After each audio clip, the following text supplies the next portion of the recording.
Hello and welcome. This is Brandon Wendell, Chartered Market Technician. I'm going to do a little bit of technical analysis on the crypto market. So I'll start off with the big E, which is Bitcoin. And looking at Bitcoin, we're moving up to some new highs here, as you can see, but we got a little bit of trouble as we're moving to these highs. Recently, you can see that we did get a little bit more bullish momentum than we had previously. I'm using the RSI down at the bottom, but it's a modified use RSI. However, price, as we're making these highs, as you can see on the daily or the weekly chart this week, is selling off from the highs. So we're getting a little bit of some weakness as prices are trying to make highs. It doesn't seem to want to close very high. We can kind of push back and get a little bit of profit taking going on there. Doesn't mean it won't continue to move up. Actually, what I can also do is using the Fibonacci projections, kind of get an idea of where turning points might occur. And you can see we're pretty much turning at the Fibonacci extensions. So we got a little bit of weakness at the 61.8%. We ended up having a little bit of weakness at the 100%. And now we're seeing a little bit of weakness at the 127.2%. So after a retracement, we should be able to continue higher. And the next target would be the 161.8 or 77,782 for Bitcoin. So let's go down to the daily chart and see if we can figure out where this thing might retrace to and when it would be a good spot to get back in. On the long side, as we're pulling back, don't really have a great area of demand here. We did kind of go sideways and finally broke out, but this is what we call a novice candle. And usually novices are jumping in for breakouts. As you can see, this was really a breakout of a prior high. Typically, when you have a breakout of a prior high, especially if you've already been moving in that direction, the novices jump in late, and more often than not, you pull back to the origin or the beginning of that novice candle. And you can see we just did exactly that. We pulled back to the beginning of that novice candle.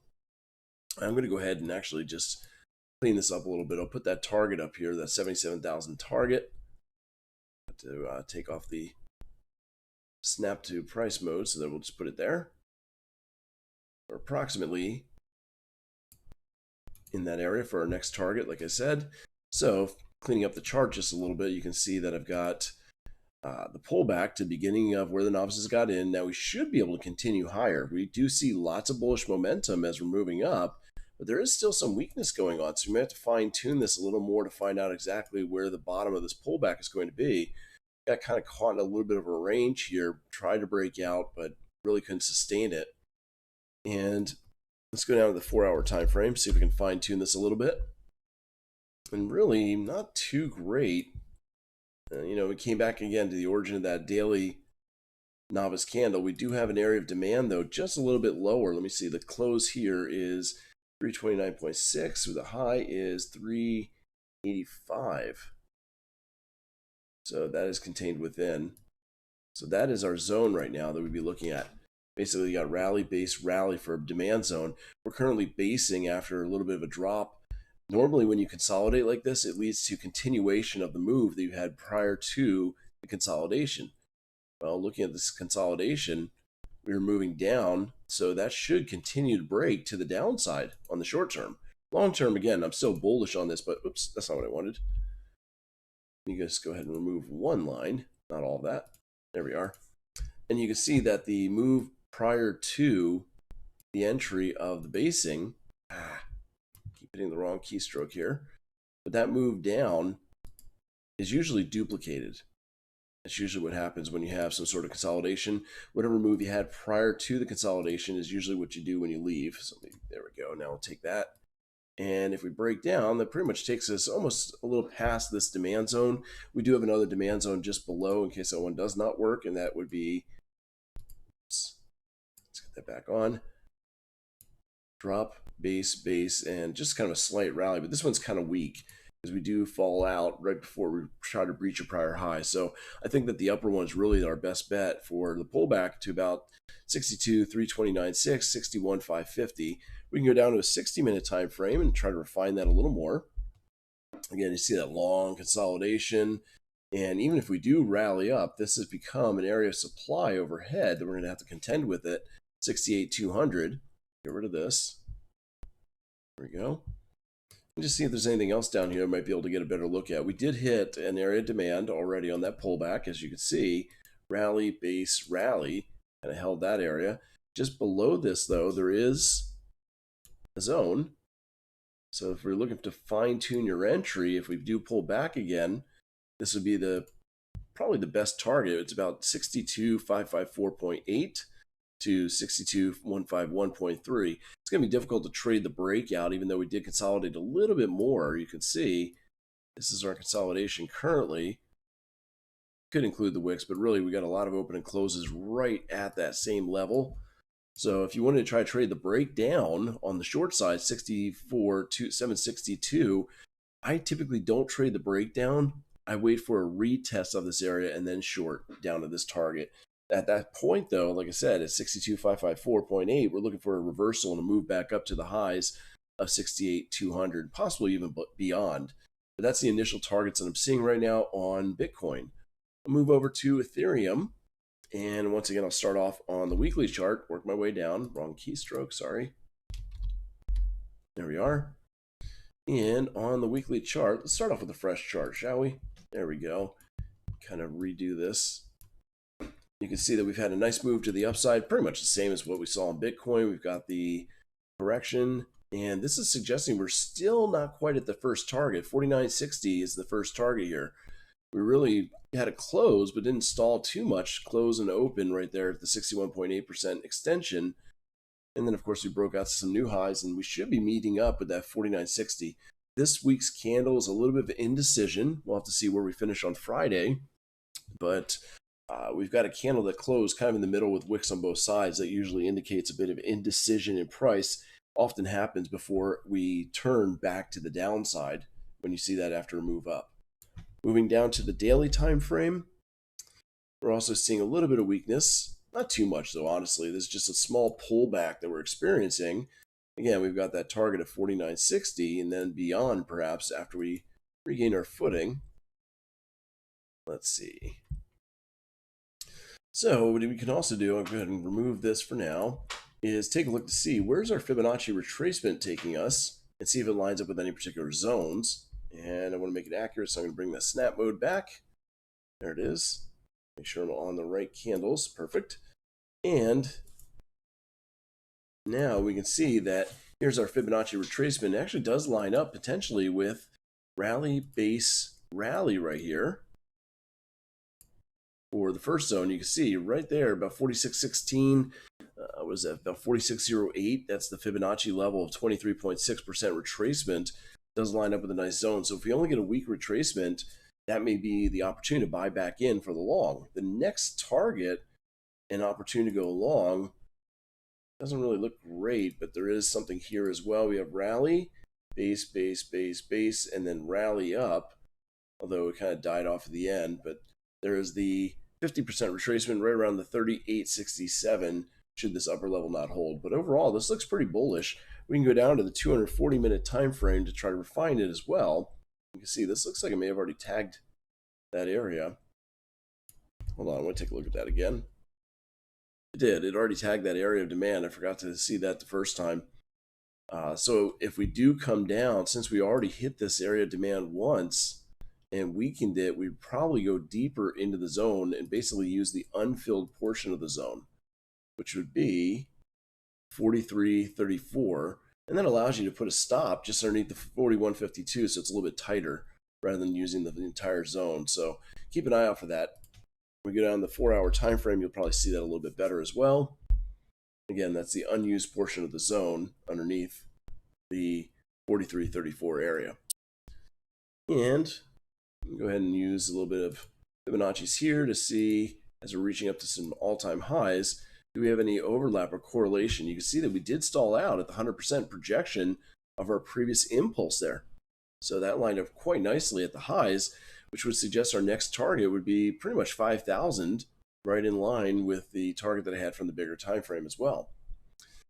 I don't really see anything else here as far as targets or any kind of zones, because we did have, actually we don't really have a good zone here. Let me clean this up a little bit. There we are. What I was trying to figure out is if there was actually a zone back here, but nothing really qualifies on this time frame. I know it did on the bigger time frame, but as far as zones on this time frame, I believe we've got something fresh right here. Let me just make sure. We have a high of 44.97, close 96. So that's inside. Nope, that's already been tested as well. And again, this did not really clear as a good zone. So really, if we do start stumbling, unfortunately, it's looking like we could pull back pretty deep here on the 4-hour time frame. I think that the daily zones, though, are going to hold a little bit better, and I don't see us getting that much of a pullback. But we are getting weakness. We had a divergence going on here. This is kind of interesting. Actually, wait a minute. Okay, let me go back once again to the daily time frame. On the daily time frame, trend looks okay. We're making highs on both the indicator and price. On the 4-hour, though, we're going to get a small pullback, maybe even more. Here's why. You can see prices made new highs right there and there. The problem is it was not confirmed with the momentum. Here on the RSI, we made lower highs. That's called a negative divergence. That in itself is not a reversal signal. It's just a warning sign the trend is getting weak, and it leads to a pullback, which, as you can see, we had. However, here's the key, and we're going to have to keep an eye out for this. Right now, we put in a high on that green candle, and that high is 79.99. See the higher 78, so it's a little lower. So we're putting in a high right now. Now, this is not confirmed as a pivot high until we breach the low of that candle, which is 47.17 1/4. If you break the low of that candle and prices go below the 47.17 1/4, we will have made a high in price without going above 60 on the RSI. That, after a negative divergence, is a reversal signal for trend. So that would change the bullish trend to bearish on the 4-hour time frame, and you would actually have to look for shorting opportunities on 4-hour time frames or less. Okay, so once again, we're getting possible confirmation if we break the low. Now, if we break the high and we eventually go above 60 on the RSI, then all bets are off. That was just the correction, we're done. But if this breaks down to below 47.17 1/4, then we will have made that pivot high without going above 60 on the RSI. After divergence, that's a reversal of trend typically. And we could stay going down until we reach daily demand. That would change the trend. In the daily demand, we saw that there was a tested zone. Let's see, we had rally here, base. And that tested zone. Let's see what else do we have. I'll mark it off again. And the untested portion, really, so what we would target is 43.34. So that's one possibility. If we started downtrend, we could drop from 47.17 down to 43.34. So about a 400-point move or $400 move to the downside there, or even all the way down, as you saw earlier, to the next level, which was about 38.67 on the daily time frame. So we could see some bearishness going on here, and if we do, let's go down to the 60-minute time frame. And let's see, there's nowhere to short as of yet. The nearest zone is up here, and that would require us, oops, wrong button. This would require us to go into a bullish trend to hit that zone, so it's not going to happen. But if we do break down, look to see if there's a new supply zone that's formed, because that will give you the shorting opportunity down to the 4,350 area that I mentioned. Over to Binance. We're looking at Binance Coin. I don't think we're going to see much different on most of these. They're going to follow each other. And I'm looking at the weekly time frame here.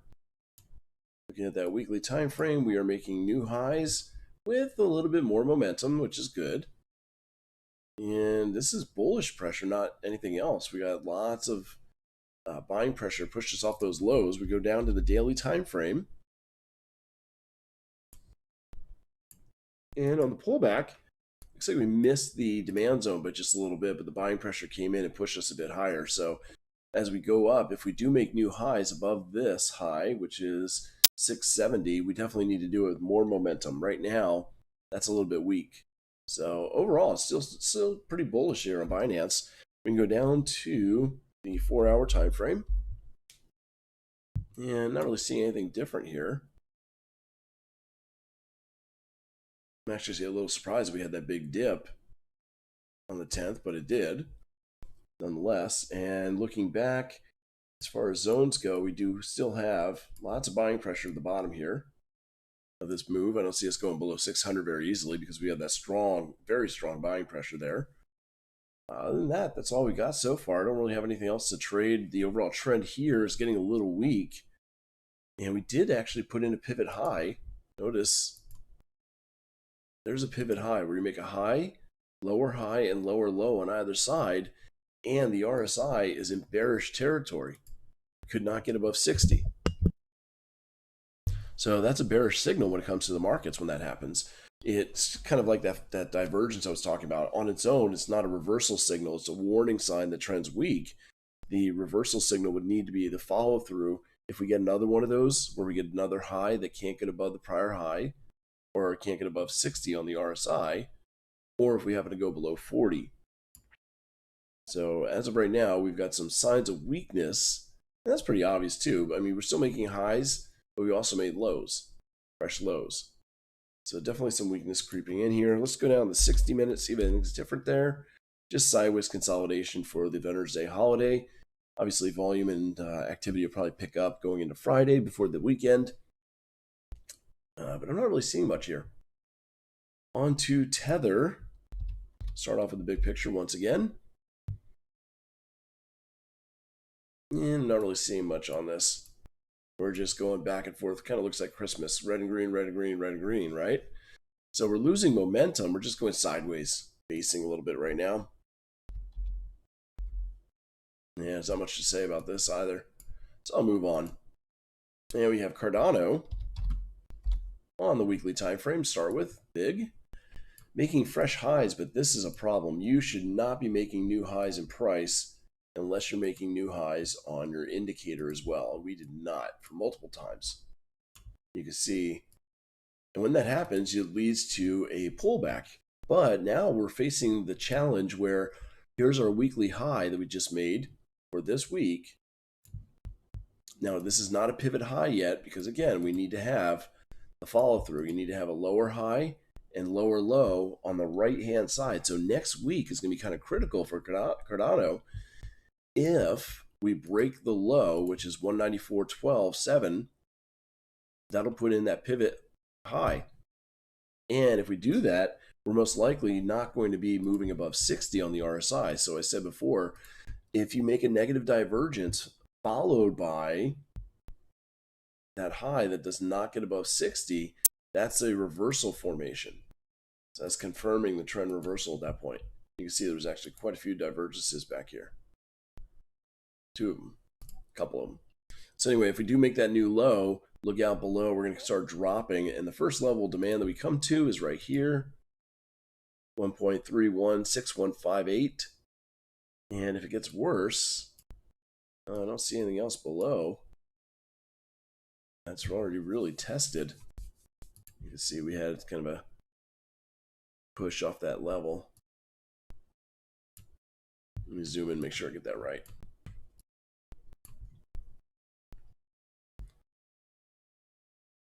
Yeah, it looks pretty right. And you can see it's already been tested, so we might want to go just to the untested portion, which would be about 0.1560, so 15 cents. I don't know if it's going to get that bad, but this is a real test for the coin right now. If we do make that lower high, we could drop to 131.61. Going down to the daily time frame, and that's the weekly, that's the big time frame. So looking at the daily, we seem to be okay. We did peak up above 60, as you can see on this time frame. So we had enough bullish pressure to kind of fight to stay up here. And you can see what happens when we get these divergences. Let me clean my chart first. There we go. So going back on the daily chart, I was saying before, you can try to find price reversals. That's about the same high. Here's the higher high. It's confirmed right there because you have the high followed by a lower high, lower low, lower highs, and finally lower low. So that's a pivot high. But as you're making those highs in price, you need to be making highs on the indicator. Otherwise, you're losing momentum. And when you do that, right here, there's confirmation. So there's another pivot high because if, once again, you make a high in price with lower high and lower low on either side, and we were not above 60. So that's your confirmation the trend's reversing. And what should happen is prices should fall from this area. And that's what they did. Fell down. So as we go forward here, September into October, November, we did finally push back up.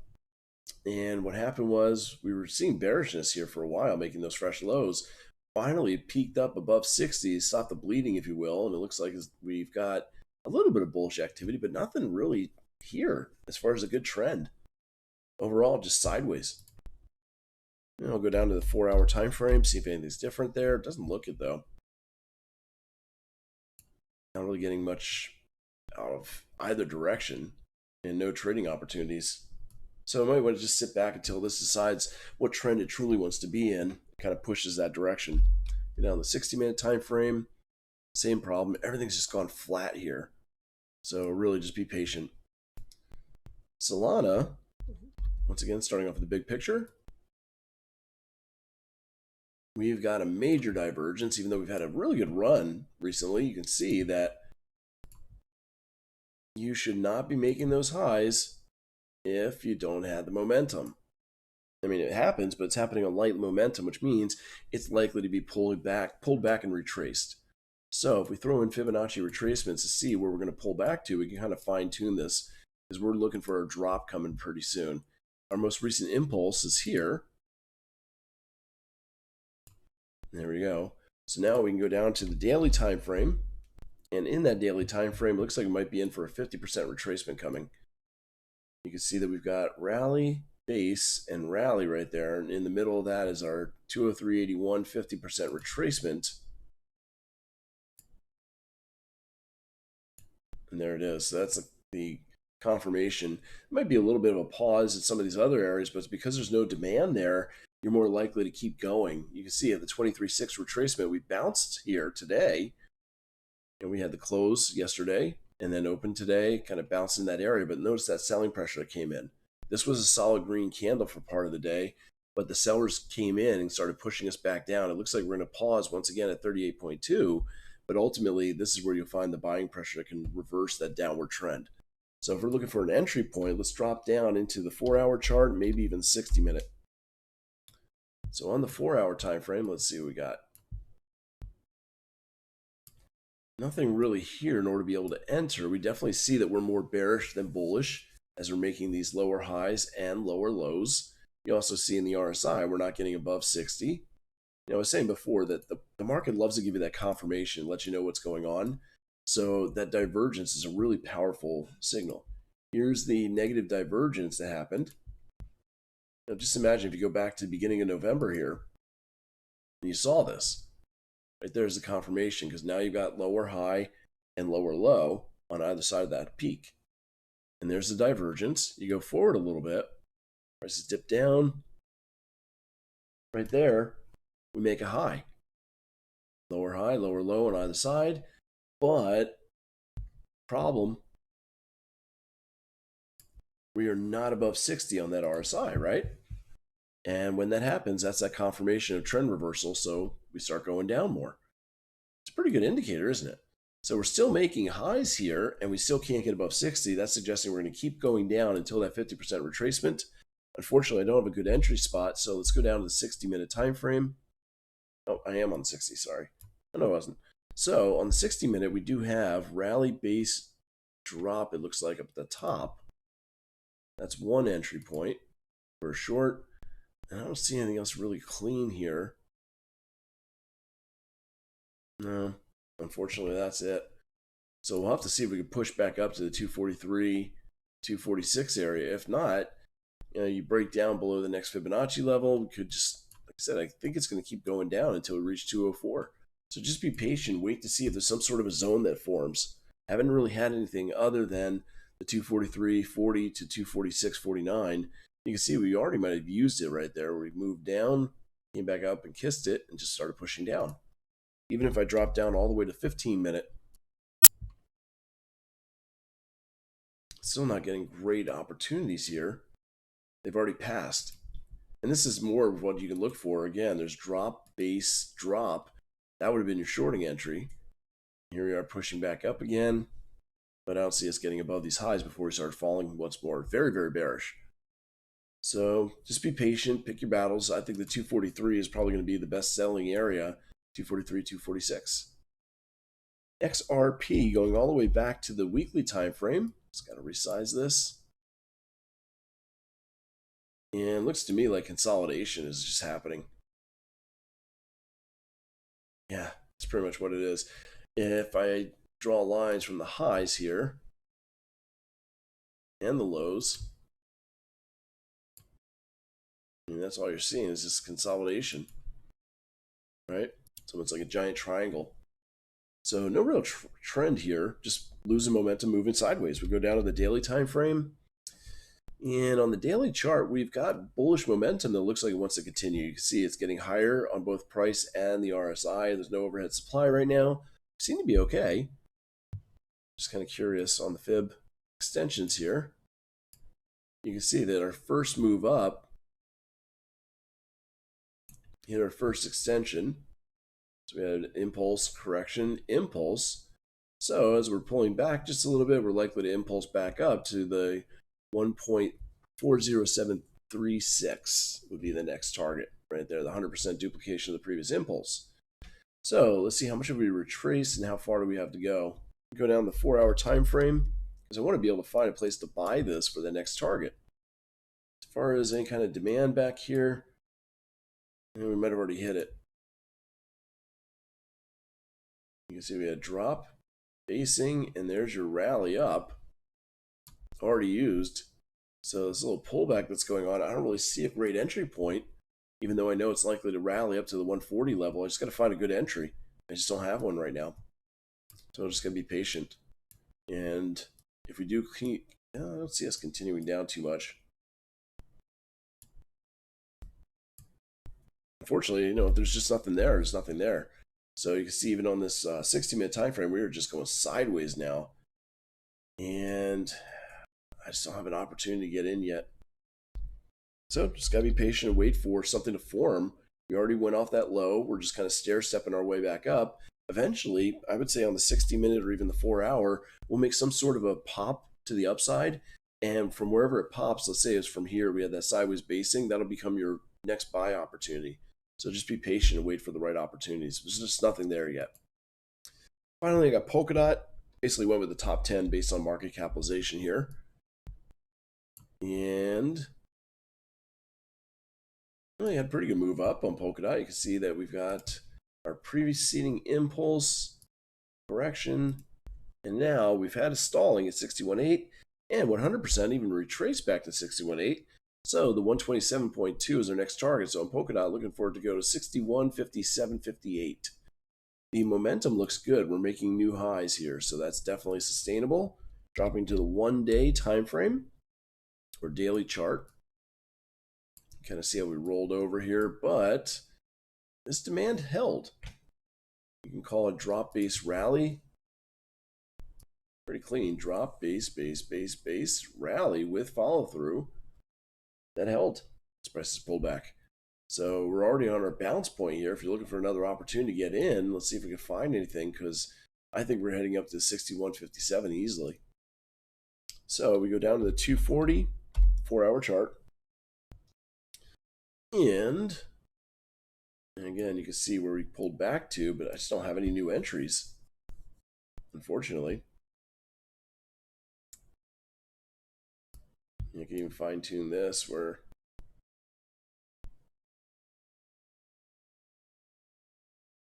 I guess it was that. That was our zone, kind of a rally, base rally.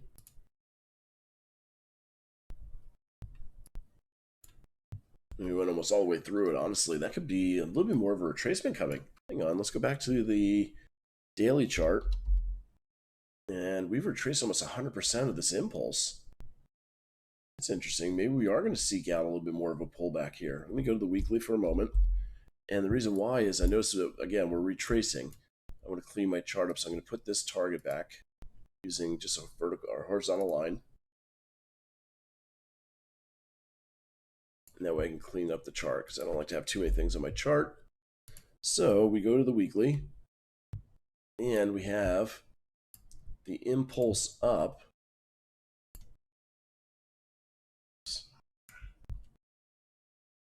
There we go. And wrong button. There we go. Now we can go down to the daily chart, and we see that this was a Fibonacci retracement area as well. Yeah, the 50% retracement that we came down to and bounced. it looks as though we may actually push down even further in the next zone that lines up with the Fib retracement is down here. So there could be a little more of a pullback going on. Not really bearish at all, but this is still retracing, and I don't know if we're done with it yet, because as we started moving up, we lost a little momentum. You see it on the 4-hour. You can see we're having struggles getting back up to 50, let alone 60 on the RSI. So we've lost a lot of momentum. And if this is going to keep pulling back, we've got a possible target 36.33, 34.40 before we bounce again. So we're just stumbling right now. We do have an area of supply right here. This is no longer a target because it's been used. So there's a possibility of us rallying up into 50.53 right now. If we go to 50.53 and the RSI is below 60, then we should drop. Plain and simple. We've got a couple targets. Target number one is going to be the Fib retracement at 38.80. Of course, why don't we get it exact so I can fix this?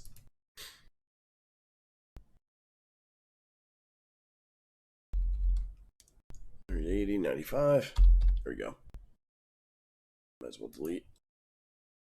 There you go. So now you can see it better.